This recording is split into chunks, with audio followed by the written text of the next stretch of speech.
뉴욕 증시가 하락세로 마무리가 됐습니다. 자, 러시아에 대한 우크라이나 침공을 공식화하겠다, 뭐 이런 입장인 것 같아요. 그래서 전체적으로 이제 위기감이 조금 고조되는 그런 모습이긴 한데, 자, 상대적으로 제재는 좀 미온적이다라는 얘기죠. 즉 대처 같은 부분들이 러시아가 국경을 넘기만 하면 그냥 쏴야겠다, 싸우겠다 이런 얘기를 했었었는데, 지금은 침공이라고 하기는 조금 애매하다, 뭐 그런 얘기도 좀 있었고, 뭐 침공이라고 하더라도 이제 본격적으로 싸움이 붙는 것은 조금 그렇지 않냐 등등의 이야기죠. 또 러시아에 대한 제재가 진행되고 있지만 약간은 좀 미온적이지 않겠느냐, 뭐 이런 의견들이 엇갈리고 있습니다. 이 내용들 같이 좀 알아보도록 하겠고요. 자, 제2의 카카오페이의 먹튀를 막겠다. 즉 카카오페이가 스톡옵션을 행사해서 이제 뭐 부당이득까지는 아니지만 이제 팔고 개미들한테 이런 어떤 부담감을 가중시켰던 그런 내용들을 좀 막겠다는 얘기입니다.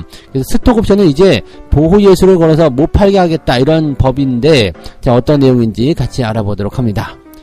자, 대선 공약들이 한창 나오고 있습니다. 자본시장에 대한 그런 공약들도 나오고 있는데, 그 중에 하나가 양도세 폐지와 증권거래세 폐지입니다. 일단은 양도세 폐지가 먼저 나왔었다가 이제 그 두 번째로 나온 게 증권거래세 폐지에 대한 공약인 것 같아요.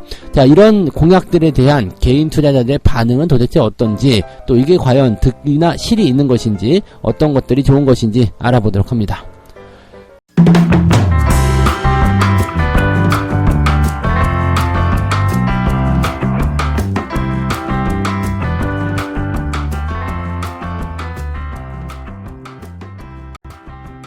네, 반갑습니다. 오늘은 2월 23일 수요일입니다. 자, 뭐 우크라이나만 아니었으면 상당히 좋았겠다라는 생각을 좀 해봅니다. 왜냐면 시장에 나와있는 뭐 재료들이나 그런 것들이 특별히 나쁜 게 없기 때문에 부담이 없겠다 생각이 좀 들거든요. 기술주 같은 경우 지금 막 폭락세, 뭐 급락세 보여주고 있는 상황이긴 합니다만, 그래도 투자에 대한 그런 부분들이 계속적으로 들어오고 있는 상황이기도 하고요. 그래서 큰 부담이 없을 것 같은데 우크라이나 좀 아쉽다, 이런 생각이 좀 드는 거죠. 자, 다우지수가 마이너스 1.4% 하락했고요. 나스닥은 마이너스 1.2% 하락세로 마무리가 됐습니다. 유럽 증시가 보합으로 끝났던 것에 비하면은 조금 아쉬운 수치죠. 하지만 뭐 미국 증시 같은 경우는 일단 월요일날 쉬었잖아요. 그렇기 때문에 화요일날 쉬었던가요? 월요일날 쉬었죠? 월요일날 쉬었기 때문에, 자, 그런 부분들이 이제 조금 반영을 해야 되지 않겠냐, 이런 얘기가 되는 거죠. 자, 유럽 증시 같은 경우도 폭락 시작했다가 쭉 올라가서 이제 보합으로 마무리가 된 그런 느낌인데, 다우지수 같은 경우는 그냥, 네, 일단은 휴일을 그대로 넘겼기 때문에 요 우크라이나 위기감에 대한 부분들이 주가에 좀 반영이 되는 느낌이다 라고 생각하시면 되겠습니다. 뭐 딱 그 정도만 생각하시면 될 것 같아요. 그래서 낙폭 같은 경우도 이제 생각보다 좀 많이 줄었죠. 마이너스 1%대이기 때문에 약간 이제 이 제재가 조금 미온적이지 않겠느냐, 뭐 등등에 대한 이야기가 나오고 있는 거 아닌가 생각합니다. 요 내용들 알아보도록 하죠. 자, 일단은 그 상황을 좀 살펴보게 되면 러시아 대통령이 반군이 주장하는 그 도네츠크 인민공화국과 루간스크 인민공화국, 이 두 곳의 독립을 승인하게 되고, 또 평화유지군의 명목으로 러시아군의 진입을 명령했다라고 되어 있습니다.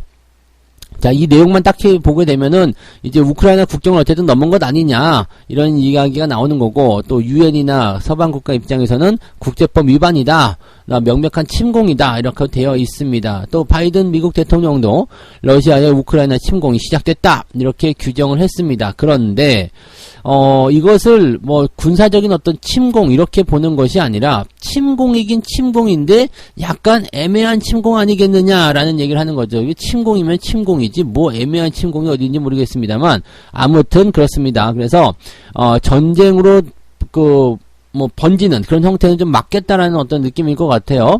그래서 러시아의 은행과 국채, 개인에 대한 제재를 발표했다고 되어 있습니다. 이거는 그냥 미국인에 대한 어떤 그 투자를 막는 것, 그 다음에 은행이라든지 국채 뭐 이런 것들에 대한 전체적인 어떤 금융 제재라고 보시면 될 것 같죠. 그 다음에 독일 같은 경우는 러시아와 독일을 잇는 천연가스관 노르트 스트림 2에 대한 승인 절차를 이제 중단했다. 근데 이 승인 절차를 중단하면서 실질적으로 이제 좀 부담되는 것은 독일이 더 크지 않겠냐, 이거겠죠. 뭐 러시아 같은 경우는 굳이 뭐 가스관을 독일한테 팔아 먹어야 되겠다라는 부분보다도 이 가스관을 만들어낸 게 뭐냐면 독일이 조금만 더 싸게 러시아에 천연가스를 공급받기 위해서였다라는 걸 생각해 본다라면 뭐 물론 이런 제재라고 볼 수도 있겠습니다만 양날의 칼이겠죠. 러시아를 제재하는 것이겠지만 유럽 지역에 대한 이 부담감이 커질 수가 있습니다. 왜냐하면 유럽의 약 34% 정도가 지금 러시아에 그 가스에 의존을 하고 있기 때문이죠. 그러니까 이렇게 된다라면은 뭐 약간 좀 더 유럽이 피해를 보면서까지 러시아를 제재할 필요가 있느냐 이런 말도 나오고 있는 상태라고 보시면 되겠습니다. 유럽 연합 같은 경우도 이제 뭐 똑같습니다. 개인과 은행, 그다음에 돈바스 지역에 대한 무역 금지 뭐 등등등에 대한 이야기. 영국은 러시아 은행 5곳하고 개인 3명을 제재하기로 했다. 이렇게 나오는데 다 제재예요, 그냥. 금융 제재. 뭐 지난번에 이제 북한에 대해서 뭐 제재했었던 그런 부분들인 것 같은데 그냥 이 상태죠. 그 다음에 뭐 여기에서 그냥 이렇게 해놓고 나서 끝나버리게 되면 그냥 그걸로 끝나게 되는 상황이 될 것 같아요. 근데 이게 이제 협상적인 부분으로 이제 넘어가게 된다라면 러시아는 그냥 여기서 그냥 군대만 빼면 되는 거거든요. 군대만 빼면은 어차피 똑같이 지는 거잖아요. 달라질 게 없어요. 그러니까 원래 내전이었던 지역이었고 원래 그런 상황이었고 그냥 군대도 계속적으로 추진돼 있었던 부분들인데 이걸 가지고 침공이라 판단하기 좀 어렵지 않느냐라고 얘기를 하면서 제재가 들어간 부분이기 때문에 뭐 어쩌라고가 되는 거죠. 오히려 지금 보면은 말이 조금 안 맞는 경우도 될 수가 있어요. 미국은 원래부터 이렇게 뭐 이런 상황이었기 때문에 이걸 침공을 볼 수가 없다. 그런데 제재는 해야 되겠다. 이렇게 되는 상황이 좀 되는 거죠. 근데 이걸 또 다시 침공으로 규정을 한다라면 제재보다는 한 방 때리게 들어가겠다. 이런 식으로 나타나야 되는데 지금 우크라이나 혼자서 전쟁하고 있잖아요. 그냥 제재를 하겠다는 거지 전쟁에 직접 참여하는 부분들이 아니기 때문에 이 부분이 불과 얼마 전에 뭐 군사 장비들을 뭐 갖다가 정박해 놓고 막 날르고 막 일촉즉발 같은 그런 상황들이 있는 거에 비하면 상당히 많이 누그러진 상태다라는 것을 우리가 생각해 볼 필요가 있겠죠. 그래서 계속적으로 뭐 매스컴에서는 뭐 긴장감이 고조됐다 뭐가 됐다라고 얘기하지만 실질적으로는 그 정도까지 심각하지 않은 것 같다라고 보시는 것도 괜찮을 것 같아요. 자, 어쨌든 미국 증시는 이런 부분들을 반영을 했고 또 유럽 증시는 이렇게 좀 제재가 조금 미온적이라는 부분을 통해서 어느 정도 좀 올라오는 형태의 모습을 보여줬다라는 걸 생각해 보실 필요가 있겠습니다. 자, 그래서 뉴욕 증시 전문가들은 위험 회피 심리가 당분간은 고조될 수 있다. 주가의 변동성이 좀 나타날 수 있다는 얘기겠죠. 그래서 요것은 이제 약간의 위험적인 요소가 될 수가 있겠는데 뭐 지금은 긴장감이 매우 높은 상태고 단기적으로 주식시장에 좋지는 않을 것 같다라는 얘기를 하고 있습니다. 그러면서 이제 미국이 그동안 원했었던 내용들, 뭐 인플레이션이라든지 뭐 이런 부분들 분명히 있죠. 그리고 러시아도 또는 서방 국가들도 전부 다 명분을 찾아가는 그런 형태. 우크라이나만 조금 불쌍한 상태가 된 거긴 한데 각자가 원했었던 어떤 이해관계 이런 것들을 다 찾아내고 있는 상태가 되는 거겠죠. 그러면서 이제 시장에 약간 그런 공포 심리를 좀 자극하게 되면서 생각했던 대로 기술주들의 하락이 크게 일어나기 시작했다. 즉 약간 고평가라고 계속해서 이야기했었던 부분들에 대한 명분이 나오기 시작했고 드디어 차익 실현에 대한 그런 명분을 제공하기 시작했다는 얘기겠죠. 그러니까 기술주들의 어떤 급락이 지금은 이제 우크라이나에 대한 어떤 부담감, 근데 우크라이나에 대한 부담감뿐만 아니라 우크라이나의 부담감을 통해서 물가가 올라가게 되고 연준의 금리 인상이 빠르게 진행될 수 있는 상태이다 라고 보여지는 부분이죠. 그러면 기술주들이 떨어질 수밖에 없다. 그렇기 때문에 나는 주식을 팔아야 되겠다라는 명분을 만들어내는 겁니다. 지금 연준에서 이제 금리를 3월 달에 올릴 확률은 거의 뭐 90% 정도 되는 것 같아요. 근데 3월 달에 0.25를 올릴 가능성은 약 70% 가까이 되고요. 지금 다음 달이니까 아마 이제 0.25 올릴 가능성이 굉장히 높은 것 같아요. 0.5% 인상할 가능성도 32% 정도 되었다라고 되어 있습니다. 얼마 전까지만 하더라도 제임스가 떠들 때는 0.5% 인상 가능성이 60%까지도 올라갔었는데 요게 다시 또 꺾어져서 뒤집어진 그런 모습인 것 같긴 합니다. 자, 물가 상승에 대한 부분들과 금리 인상에 대한 부분들이 일단 계속적으로 기술주를 압박하고 들어가면서 매도에 대한 이야기를 충분히 만들어내게 될 텐데 이것도 어느 정도 빠지고 나면 다시 또 저평가에 대한 이야기 나오겠죠. 실질적으로 기술주가 폭락하는 시점에서 투자자들이 계속적으로 들어오는 그런 형태가 나타나고 있기 때문에 어느 정도 바닥은 좀 가까이 있지 않겠는가 생각됩니다. 그리고 뭐 이제 외무장관 간의 어떤 회의라든지 또는 정상회담 이런 것들이 실제로 이루어지게 된다면 또 급물살을 타면서 극적인 타결, 뭐 이런 식의 얘기가 또 나올 수밖에 없겠죠. 그래서 약간, 네, 이런 것들은 이제 긴장 상태가 거의 최고조에 달하지 않았나라는 정도로 생각하시면 되겠습니다.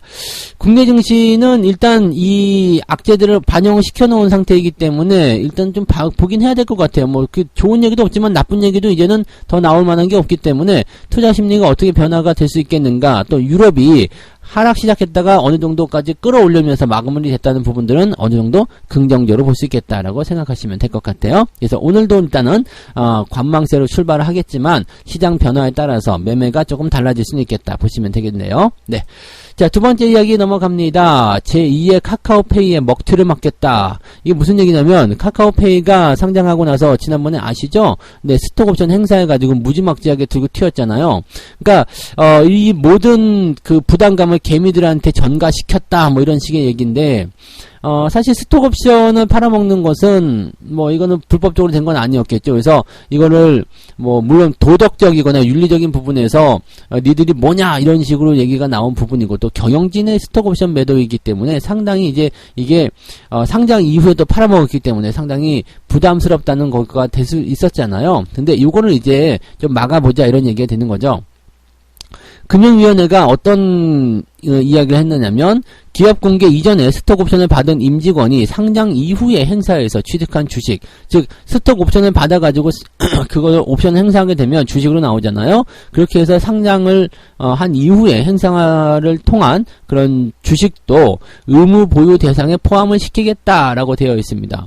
지금 이제 상장 전에 부여받은 스톡옵션은 주식으로 바꾸더라도 이게 주식 의무 보유가 행사되지 않았거든요. 그래서 지난번에 이제 상장 전에 스톡옵션 받아놓은 걸 상장하고 나서 홀랑 다 팔아먹고 돈으로 바꿔먹고 이제 튄다 이런 얘기가 많이 있었는데 그런 것들이 이제 법으로 좀 바뀐다는 얘기가 되는 거겠죠.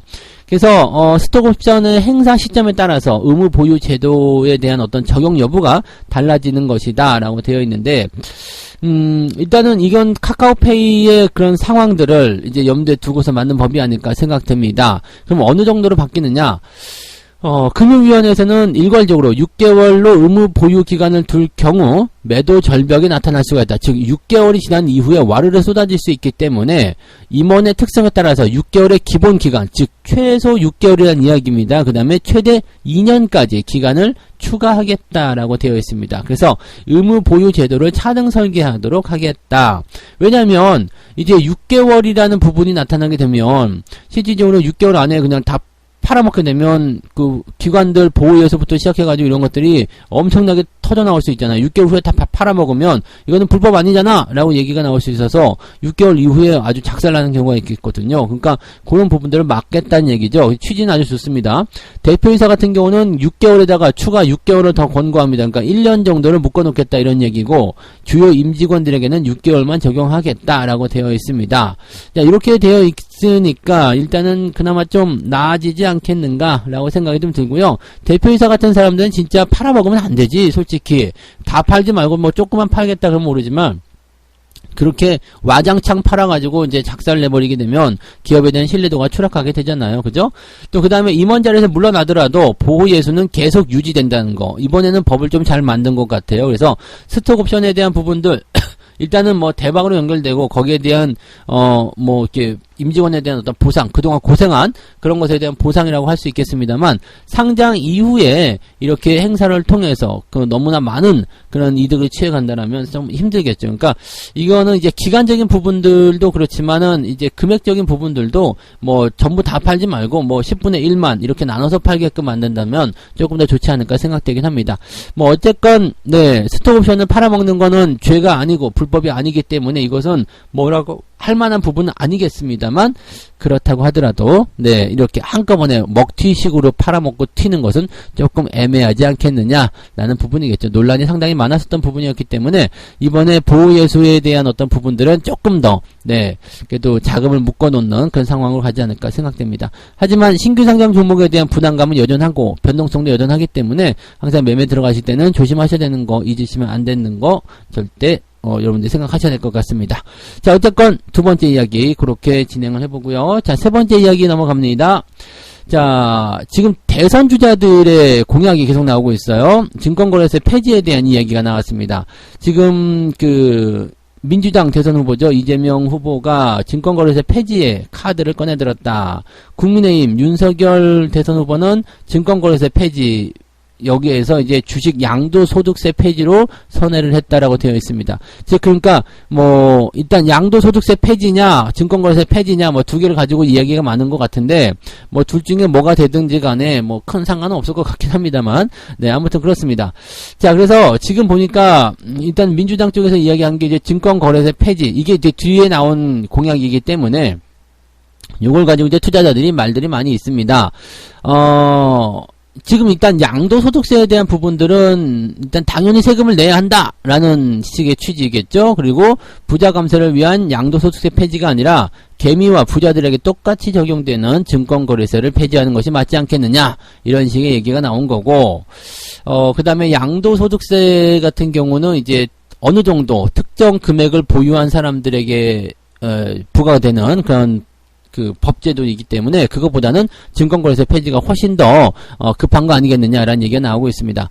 자, 주식 양도세를 한번 살펴보죠. 양도소득세는 특정 종목의 보유액이 10억 원을 넘거나 지분이 1% 이상인 대주주에게, 근데 대주주도 아시죠? 네, 아들, 손자, 며느리 다 모여서잖아요. 그러니까 이게 또 10억 원이 지금은 넘는 거지만 금액이 또 줄어들 거예요. 그렇기 때문에 지금은 10억 원이나 보유할 사람이 있을까라고 생각했었던 부분이 아들, 손자, 며느리 다 합치게 되면 10억 원 넘는 사람이 생길 수 있는 거고, 또 그 금액적인 부분이 또 이제 5억 원으로 또는 3억 원으로 낮춰지게 된다면 그냥 모든 사람이 해당이 되는 그런 상황이 되는 거죠. 그래서 지금은 이제 부자세라고 보기엔 조금 애매한 상황이 좀 될 수도 있어요. 그리고 지금 그 다음에 2023년도부터는 보유액이나 지분율에 상관없이 연간 5천만 원 이상의 차익에 대해서는 20%, 3억 원 이상에서는 25% 세율이 적용된다, 이렇게 되어 있기 때문에 지금은 10억 원이고 어쩌고 되어 있지만 부자 세금이다라고 할 수 있겠지만 실질적으로는 모든 국민에게 포함이 되는 그런 그런 세금이 된다라고 보시면 되는 거고, 이것도 마찬가지 지금 외국인이나 기관들에게 약간 뭐라 그럴까요? 혜택을 주는 부분이죠. 외국인들은 이거 안 내잖아요. 양도소득세 안 내기 때문에 이것도 약간 기분이 나쁜 상황이죠. 그러니까 양도소득세 폐지하게 되는 것이 오히려 낫다라고 하시는 분도 계실 것 같고, 자, 지금 이 증권거래세를 폐지하게 되면은 오히려 이제 모든 주식 투자자들이 지금부터 당장 수혜를 보게 될 것이다 라는 부분인데, 지금 양도소득세가 조금 더 문제가 되지 않을까 싶기도 합니다. 하지만 증권거래세 같은 경우도 이게 거래를 많이 하는 사람일수록 굉장히 부담이 되는 내용이겠죠. 그리고 모든 주식 투자자들에게 이 부과되는 세금이기 때문에 주식을 매매하시는 분들 입장에서는 이 증권거래세도 상당히 좀 부담이다라고 보시면 되겠습니다. 근데 이 증권거래세 역시도 마찬가지, 외국인들에게는 전혀 외국인과 기관에게는 증권거래세가 없다, 이것도 문제 아니냐. 일단 외국인하고 기관들한테는 왜 양도세가 없는 건지 모르겠네요. 근데 왜 그런지 모르겠는데 이걸로 계속 그렇게 하는 모습이네요. 그죠? 자, 그런 내용이기도 하고, 양도세가 급하다, 증권거래세가 급하다, 이런 식으로 나오고 있는데, 뭐가 더 좋은지는 일단은 투자자들이 한번 판단해 볼 필요성은 있을 것 같습니다. 그래서, 양도세를, 지금 이번 정부에서 그런 게 있었죠. 양도세를 도입을 하게 되면, 이제 증권거래세를 이제 차츰 폐지를 하겠다라는 얘기. 그러니까, 증권거래세를 없애면서 양도소득세를 받겠다라는 이야기인데, 양도소득세를 없애고 증권거래세를 그냥 부과한다. 그러면 기존과 달라질 건 없잖아요. 그러니까 어떻게 될 것인가에 대한 부분들을 한번 고민해 볼 필요는 있을 것 같습니다. 근데 둘 다 그냥 없었으면 좋겠어요. 제 생각에는 양도소득세고 증권거래세고 둘 다 없었으면 좋겠고, 우리도 그냥 똑같이 대우해줘라, 아니면은 외국인한테도 세금 다 받아먹어라, 이렇게 얘기 좀 해보고 싶은데, 자, 아무튼 그런 내용이라고 좀 생각하시면 되겠는데, 관점에 따라 다른 거죠. 네. 지금 현재로서는 주식 양도세도, 이제 양도세에 해당되지 않는 사람들도 상당히 많을 거예요. 소액 투자자분들 같은 경우는 양도세에 해당되지 않기 때문에 이 증권거래세가 지금 당장 급하다라고 생각이 될 수도 있는 반면, 또 앞으로는 이제 모든 사람들에게 포함이 될 것이다라는 부분 때문에 양도소득세나 증권거래세나 똑같은 거 아니냐, 이렇게 될 수 있는 부분이 될 수도 있겠고요. 또 5천만 원이라는 이런 어떤 기본 공제액이 있기 때문에 소액 투자자들 입장에서는 즉 5천만 원 이하로 투자하는 사람들 입장에서는 뭐 특별히 문제될 거 없다. 뭐 계좌가 한꺼번에 뭐 1년에 뭐 100%씩 튈 가능성은 별로 없다. 뭐 이런 식으로 얘기가 나올 수 있어서 뭐 실제적으로 보면 이제 소액 투자자들 입장에서는 증권거래세가 없어지는 게 훨씬 더 유리하다고 볼 수 있겠고요. 그 다음에 조금 더 이제 상황을 좀 놓고 보면 아들, 손자, 며느리로 들어가기 때문에 이것이 증권거래세 가장 이 주식 양도세 가장 큰 맹점이지 않나 싶기도 합니다. 만약에 저거 아들, 손자, 며느리를 좀 풀어주는 이 대주주에 대한 어떤 요건을 완화시켜준다라면 네, 증권거래세 폐지가 나오는 게 훨씬 더 좋을 것 같고요. 만약에 증권거래세가 아니고 양도소득세로 간다 그러면 양도소득세는 그냥 폐지가 되는 것이 그냥 이 상태라면 그냥 양도소득세 폐지하는 것이 훨씬 더 낫지 않을까. 아무튼 뭐 둘 다 필요한 부분이긴 한데 뭐 이거 줄까 저거 줄까에 대한 내용이지 않을까 생각되긴 합니다. 그래서 그 정도로만 판단하시는 게 맞을 것 같아요.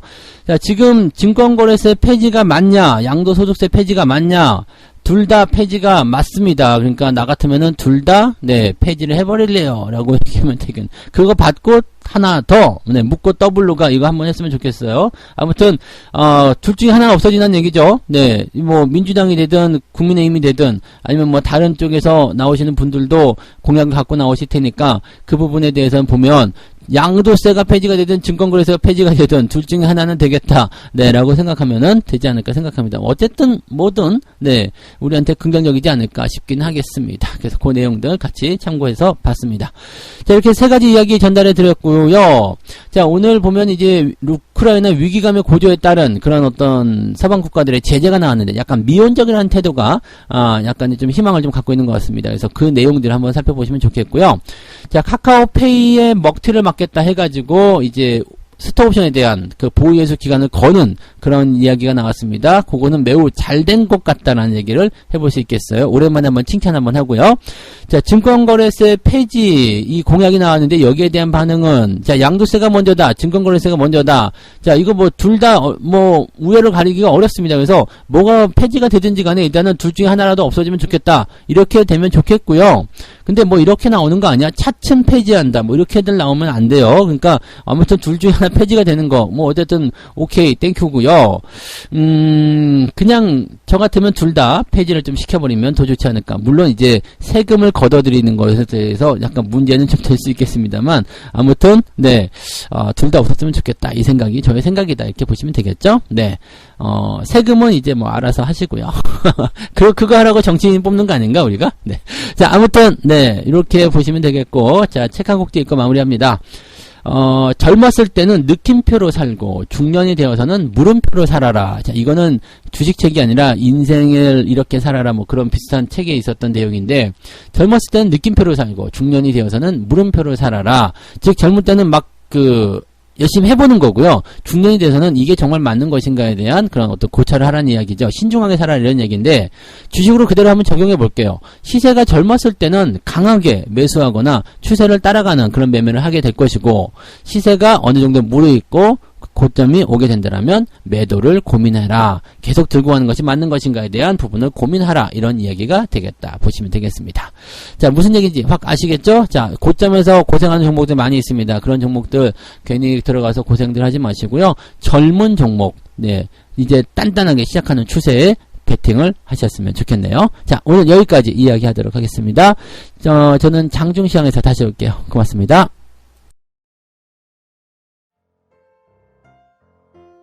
본 방송에서 제공되는 모든 정보는 투자 판단의 참고 자료이며 투자의 최종 책임은 본 방송을 이용하는 본인에게 있습니다.